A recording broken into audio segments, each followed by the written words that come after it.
todas as informações sobre essa trágica guerra entre Israel e o grupo Hamas. Confira agora o resumo das últimas 24 horas do conflito na reportagem de Vitor Brown. Nesta quinta-feira, ataques aéreos israelenses atingiram o norte da faixa de Gaza. Enquanto isso, o cessar-fogo é adiado devido a detalhes de última hora da lista de reféns. O Conselho de Segurança Nacional de Israel informou em um comunicado que a liberação de reféns não vai começar antes desta sexta-feira. O acordo entre Israel e Hamas prevê o resgate de 50 reféns do grupo terrorista em troca da libertação de 150 palestinos mantidos como prisioneiros pelos israelenses. O trato foi oficializado nesta quarta-feira e também prevê uma pausa temporária no conflito. No acordo ficou estabelecida uma trégua de 4 dias para que 50 mulheres e crianças com menos de 19 anos, feitas reféns pelo Hamas, sejam libertadas em troca de 150 mulheres e adolescentes palestinos detidos em Israel. Cerca de 190 reféns israelenses podem permanecer nos cativeiros do Hamas após a trégua de 4 dias, apesar de Israel prometer um dia a mais de trégua para cada 10 reféns soltos nos dias seguintes. O primeiro-ministro israelense Benjamin Netanyahu disse que a Cruz Vermelha terá permissão para visitar os reféns restantes em Gaza como parte da trégua de 4 dias acordada entre Israel e o Hamas. Por sua vez, Israel libertaria pelo menos 150 prisioneiros palestinos e permitiria mais ajuda humanitária ao território costeiro após mais de 6 semanas de guerra.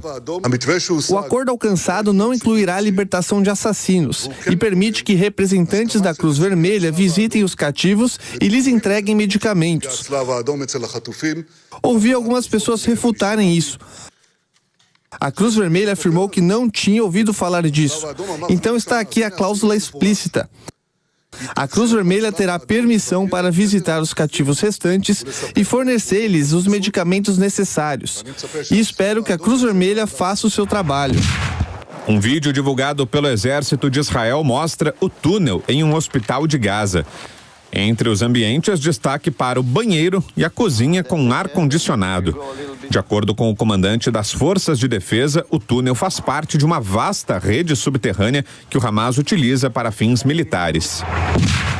Mais fogo e fumaça tomaram conta do céu da faixa de Gaza durante um ataque a edifícios no leste de Khan Yunis, no sul da faixa de Gaza. Após os ataques na região, palestinos procuraram vítimas sob os escombros. Esse homem acredita que há sobreviventes do edifício destruído no local. Há famílias aqui, civis, crianças, retiramos mulheres mortas, homens mortos e famílias debaixo dos escombros. Acho que ainda há cerca de 20 pessoas sob os escombros. O exército israelense divulgou um vídeo de suas operações terrestres em Gaza. As imagens mostram tropas e tanques conduzindo operações militares na faixa de Gaza em meio às batalhas contínuas com militantes do Hamas. O chefe do Estado-Maior das Forças de Israel, Herzi Halevi, visitou as tropas na faixa de Gaza em meio a batalhas em andamento com militantes do Hamas. Uma cortina de fumaça se formou após um ataque aéreo israelense a oeste de Rafah, no sul da faixa de Gaza.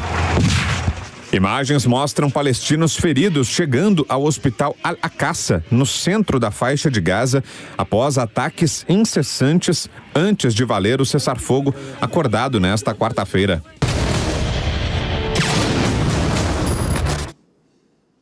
Bom, e nós temos agora o nosso entrevistado, nós vamos falar sobre o ambiente de Israel nesse momento, também sobre estratégias de geopolítica. Vamos conversar com o israelense Jaime Nigri, que é especialista em relações internacionais, tem formação de liderança em diversas entidades israelenses, pelo INSPER, pela CONIB, e é um especialista em geopolítica, história da região do Oriente Médio e estratégia militar. Muito boa noite, Jaime Nigri. São 19 horas e 10 minutos em Israel, 14 horas e 10 minutos aqui no Brasil, horário de Brasília. Uma honra tê-lo conosco. Obrigado pelo seu tempo e o seu conhecimento. Boa tarde, Capês. Boa tarde toda essa maravilhosa audiência que está nos assistindo. Vamos lá.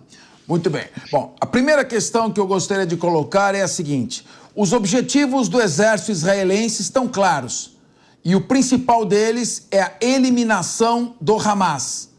Ocorre que o Hamas não é simplesmente um exército regular.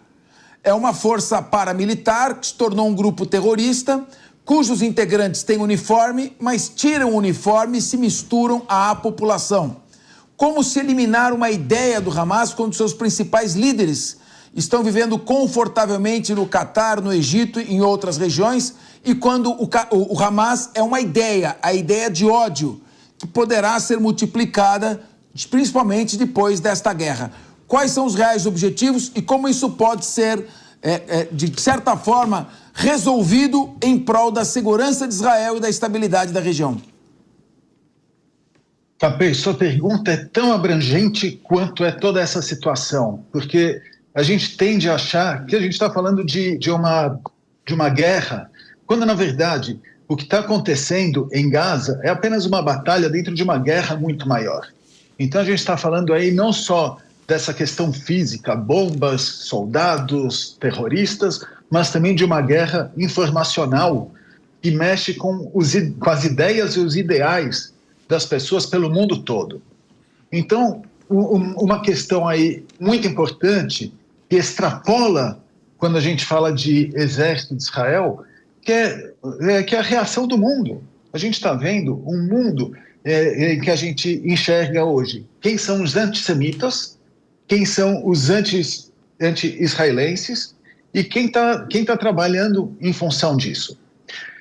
Quando a gente fala em eliminar o Hamas, a gente sabe aí ao longo da história que muitos grupos terroristas, eles vão se reinventando, eles vão reaparecendo cada vez mais, né? É incrível isso. Então, uma coisa que a gente precisa fazer é realmente acabar fisicamente com o Hamas, eliminar essa liderança, e a gente sabe que isso aí ainda ficam mais coisas. Uma segunda frente, portanto, de batalha é com a verdade. A gente precisa trabalhar a verdade, identificar o que são fatos, identificar o que são ideais com base em nada. Então, eu acho que o Exército tem essa função, o Exército está totalmente disposto a chegar nos seus dois objetivos, não são objetivos que é um ou outro, são os dois objetivos, de eliminar o Hamas e de recuperar os nossos reféns, que na verdade são heróis. Eles estão lá sofrendo, mortos ou vivos, né? Os vivos estão sofrendo em nome do mundo. É uma revelação para o mundo. O mundo agora começa a entender que tem que combater esse mal. E aí, a segunda parte é essa que nós fazemos humildemente, trabalhar com a verdade. Jaime Nigri, há uma divergência aí de posições entre o governo de Biden e o primeiro-ministro, premier Benjamin Netanyahu, quanto ao aftermath, ou seja, o que vai acontecer após a guerra. Segundo Antony Blinken, que pelo visto está mais desmoralizado do que qualquer outro secretário de defesa americano da história, só faltou ser recebido pelo sorveteiro na viagem que ele fez até Ankara e Istambul. Mas, de qualquer maneira, ele disse, não haverá ocupação. Israel não ficará em Gaza e tomará Gaza dos palestinos. Não haverá uma nova Nakba, eles não vão ser deslocados de suas casas. E o premier Benjamin Netanyahu diz, Israel vai fazer o que for necessário para a sua segurança. E se for necessário ficar no local para garantir a segurança, nós faremos isso. Bom, é claro que você é um profundo conhecedor da região, mas você não é o político que vai tomar a decisão. Pelo seu conhecimento e pela sua experiência on the ground, você acredita que qual será o caminho a ser tomado após o término da guerra, da incursão terrestre? Ok, se me permite, vou voltar um pouquinho na história, vou voltar 3.500 anos e contar para as pessoas que o povo judeu é o único povo que já foi dono soberano dessa terra. Nenhum outro povo teve o domínio disso. O que significa isso? Significa que aprendemos com a história. Todos os casos que acontecem ao longo da história, todas as tragédias com o povo judeu, assim como as alegrias também, elas são comemoradas. Israel tem muitos feriados, é uma coisa impressionante. Isso aí é um aprendizado, isso aí não é radicalismo, isso aí é um aprendizado para como viver daqui para frente. Então, a gente tem direita, esquerda, a gente tem um horizonte aí muito grande de matizes políticas aqui em Israel, mas quando chega o momento em que precisa se tomar uma decisão, todos se unem. O próprio líder da oposição falou, o que o Hamas conseguiu fazer foi juntar direita, esquerda e centro em uma só voz, em uma só cabeça, mais do que isso. Então, hoje, eu diria que 90% do povo israelense tem a mesma ideia e sabe que precisa fazer isso. Quando o Netanyahu, junto com a sua cúpula, junto com os estrategistas, e aí não é só governo, aí são Shin Bet, Mossad e exército e oposição, todo mundo dentro de um think tank muito grande, né? Todo mundo pensando, Israel chega às suas conclusões. O que o Biden fala, o que Blinken fala, o que qualquer líder fala, são especulações, porque Israel vai fazer, sabe o quê? O que precisa ser feito para salvar o seu povo. Você acha possível o Estado de Israel sumir? Se a gente fosse seguir o que um presidente americano, ou que um presidente francês ou russo falou no passado, Israel não existiria mais. Então, a gente precisa estar próximo deles, mas quem sabe o que vai ser feito é o governo de Israel. Nós estamos aqui com os nossos debatedores. Eu tenho que te fazer mais uma pergunta, mas eu não quero monopolizar todas as perguntas. Vou fazer mais uma. O comandante Robson Farinaso, na sequência, vale também fazer perguntas. Você está sendo muito preciso e muito completo nas suas respostas. Quanto mais elas forem sintéticas, mais a gente aproveita o tempo para fazer outras perguntas. Mas eu repito que não houve perda de conteúdo e eu agradeço as respostas que você tem nos dado. Outra pergunta que eu quero fazer, a última que eu vou fazer nessa primeira bateria de perguntas, com relação à Cisjordânia, que é a margem oeste do Rio Jordão, é conhecida no mundo como West Bank, e aqui nós falamos Cisjordânia aqui no Brasil. Antes de 87, não existia Hamas, mas já haviam assentamentos na terra dos palestinos, que é na Cisjordânia. Na Cisjordânia tem o Fatah, que é um grupo extremamente corrupto, que desvia dinheiro que deveria ser da população, se locupleta com esta situação e não se preocupa muito com o próprio povo. Faz mais discurso do que solução. Mas os assentamentos continuam e vão tornar cada vez mais difícil o estabelecimento de um processo de paz. Sem processo de paz, a segurança nunca poderá ser garantida de maneira absoluta e total. Em que sentido esta expansão de assentamentos na Cisjordânia sinaliza por uma vontade do governo de direita israelense de não fazer a paz, mas ter a solução de um só Estado, que é o Estado de Israel, que vai da margem do Jordão até o Mediterrâneo? O quanto você avalia como isso seja possível? E, é claro, depois nós vamos fazer outras perguntas. Tem muita gente aí na Europa saindo do armário, é antissemita, usa tudo como desculpa para atacar Israel, não gosta do povo judeu, se aproveita dos efeitos colaterais para atacar Israel, mas essa é uma questão específica de geopolítica, de localização e de sinalização do Tratado de Paz, preocupação que foi de vários embaixadores, inclusive dos Estados Unidos e de Israel também, que atuaram no processo de paz. Essa questão é, de fato, claro, muito polêmica e ela entra no que é a democracia de Israel de forma plena. A gente tem uma direita que se empenha mais pela história, mais pelos direitos e a direita acredita que os mais religiosos acreditam que essa terra tem que ser de Israel e não pode ser de outros povos. Por outro lado, nós que queremos a paz, estamos prontos a ceder essas terras. Então, isso aí realmente é uma questão, é uma bola dividida. Existe também uma linha que diz que com os palestinos, isso aí depende de experiência, não adianta você ceder, né, porque Israel saiu da faixa de Gaza e não aconteceu nada, não criaram seu Estado nem nada, então vamos jogar duro. Então, eu acho que são 3 linhas aí, uma é a questão histórica, uma é uma questão de negociação, e a outra questão que a gente acredita que se não houver assentamentos e que se Israel se preparar para sair de lá com mais facilidade, a gente vai ter a paz. Mas, de novo, é uma questão muito complexa e eu te afirmo que especialistas não têm a resposta. Ninguém tem a resposta e é um jogo de xadrez. Essa é uma entrevista especial com o historiador e especialista em relações internacionais do Oriente Médio, profundo conhecedor da história do conflito, Jaime Nigri, e no mesmo sentido de ontem que entrevistamos o porta-voz do exército israelense, inclusive com a interferência e ajuda de Jaime Nigri, que vai trazer outros entrevistados para nós. Por isso, as perguntas elas têm um conteúdo maior operacional, histórico e político do que outras entrevistas que foram feitas com entrevistados brasileiros que moram em Israel. Comandante Robson Farinazzo, sua pergunta para o professor Jaime Nigri. Boa tarde, professor. Como é que está o senhor? Tudo bem?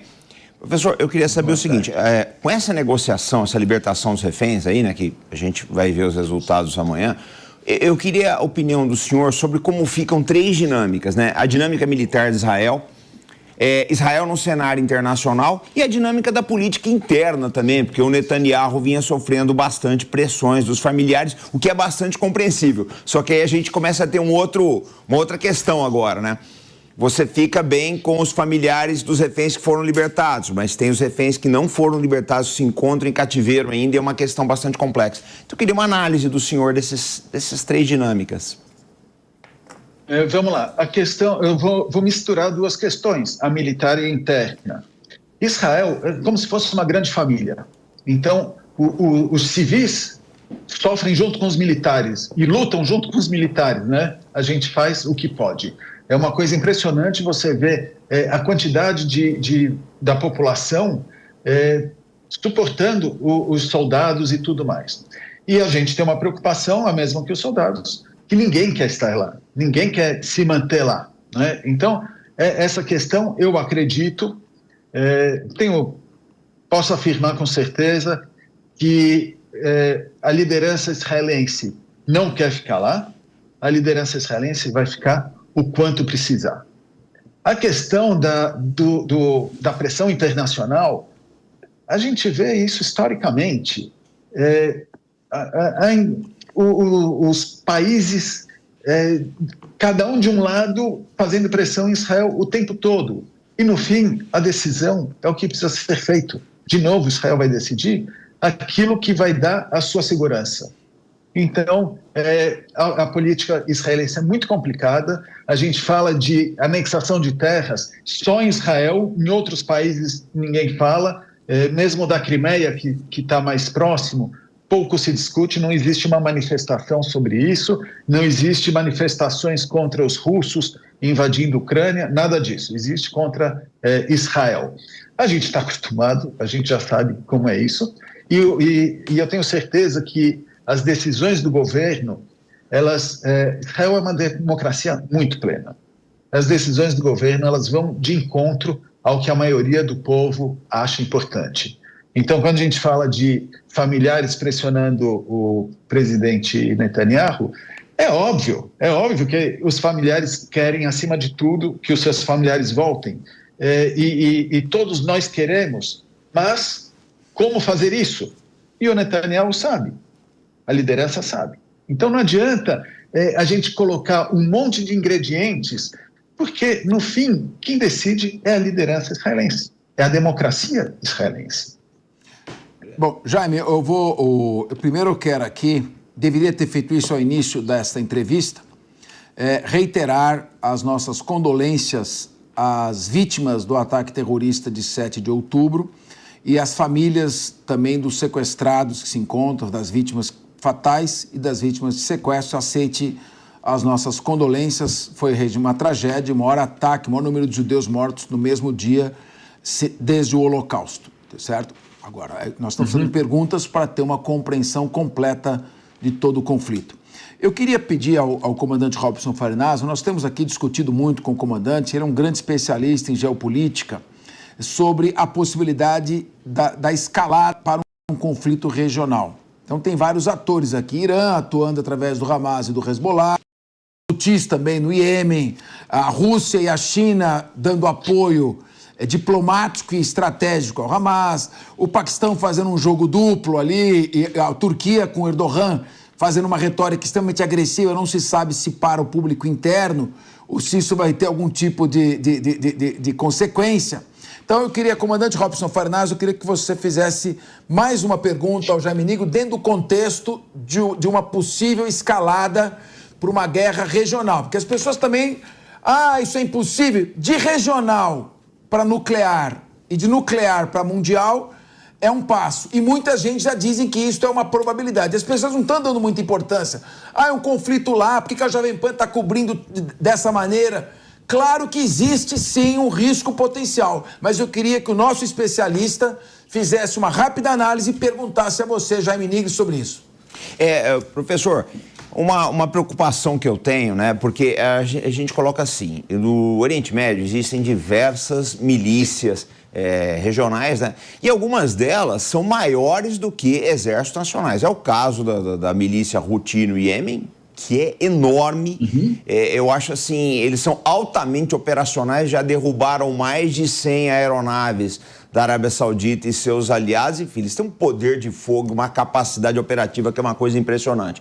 Então, na ordem de escala, a gente tem os Houthis, depois a gente tem o Hezbollah, que, como o senhor sabe, também tem uma capacidade operativa muito grande, não tão grande quanto os Houthis em alguns aspectos, mas é uma força militar considerável. E o pessoal de Israel sabe disso. E o Hamas, a gente tem, nessa ordem de grandeza, o Hamas estaria em terceiro lugar. O Hamas não tem algumas características do Hezbollah, né, algumas capacidades do Hezbollah, e está a anos-luz aí das capacidades dos Houthis. Mas eu queria saber o seguinte, eu queria saber do senhor, né, nesse contexto todo, né, a gente sabe que Israel conhece bem todas essas milícias, sabe como é que funciona, sabe, talvez seja um dos países do mundo que mais conhece o lado operacional e não os despreza. Eu vejo que os militares israelenses, eles têm realmente um conhecimento do potencial de dano desses exércitos irregulares. Mas eu queria saber o seguinte, como é que está a situação no norte de Israel? Israel está reforçando o norte, estão retirando as populações dos vilarejos mais próximos ao Líbano e à Síria. Enfim, como é que está essa situação aí? Vamos lá. No norte, a gente tem tido ataques todos os dias. Hoje foi o dia mais violento de todos desde o começo da guerra, mas Israel tem uma força de dissuasão, não exatamente Israel, mas o Hezbollah, ele tem algumas forças que o impedem de atacar Israel. Desde o começo da guerra, a minha análise foi de que o Hezbollah não entraria na guerra por um motivo principal, uma ameaça dos Estados Unidos. Os Estados Unidos mandou seus navios e mandou recado. Se o Hezbollah entrar na guerra, significa que o Irã está entrando também.